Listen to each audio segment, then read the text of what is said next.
Hi everybody, I'm Latrina Patrick. Welcome to day 15 of our 90-day grant writing tutorial. We are actually entering week 3 of our tutorial, so that's exciting, and I really hope that you guys have been learning something and that you find this helpful. Today I want to talk to you about a very common term in the world of grants, and that term is sustainability.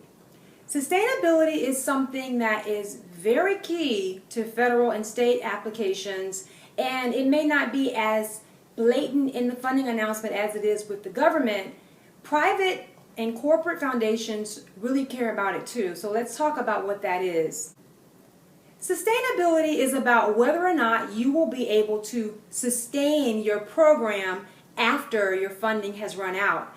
When funders award grants to a particular program, they're doing so because they're pretty much investing in this program, and usually as a seed. So they're giving you seed money to either start your program or to kick it up to the next level, not because they want to give you funding for eternity. That's just not realistic. So what they're looking at is making sure that they get that return on their investment by giving to a program that they believe will be around for the long haul.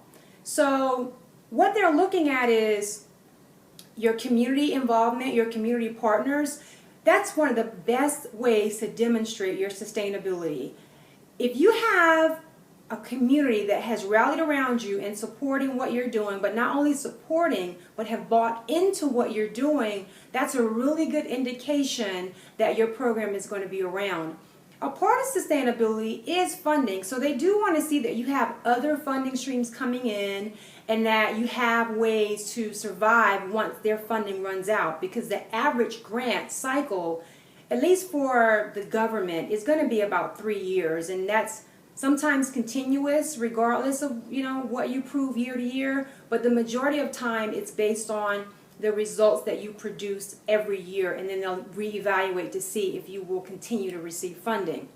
So funding from other sources is a big part of that. But honestly, when it comes to community engagement and community involvement in what you're doing, that's not necessarily about money. Because if you have a multitude and a diversity of partners at the table, that can ensure quite a bit. So if you have, say for example, someone from the school board on your board of directors, and county and government officials and business people, faith-based collaboratives involved, then it really does show them that there's enough people and enough agencies at the table that are bought into what you're doing and will work hard to ensure that you're around for the long haul. So a lot of times an organization may not be bringing dollars, but they certainly can bring resources, whether it's volunteers from their organization, whether it's allowing you to use their space so you don't have to pay for rent. It could be a number of things, and that stuff is really valuable, and that's why last week I talked about why you need to demonstrate that in-kind in your budget, because it really does matter.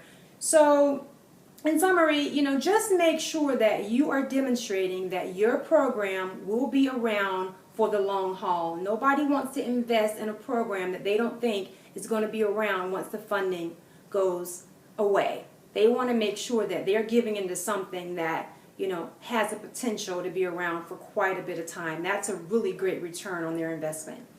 So I hope that you have a better understanding about sustainability, and if you have any questions about anything I've covered today, just leave your question here on our YouTube channel, and you can subscribe to the channel to make sure that you get immediate notification whenever I upload a new video.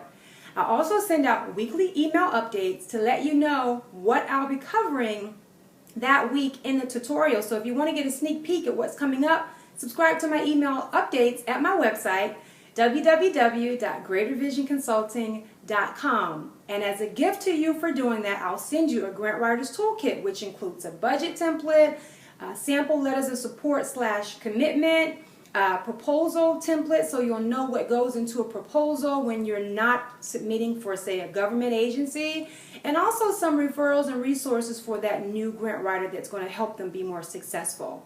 While you're at my website, check out my bio, check out my experience and some of the services that I offer to see if there's anything I can do for your organization.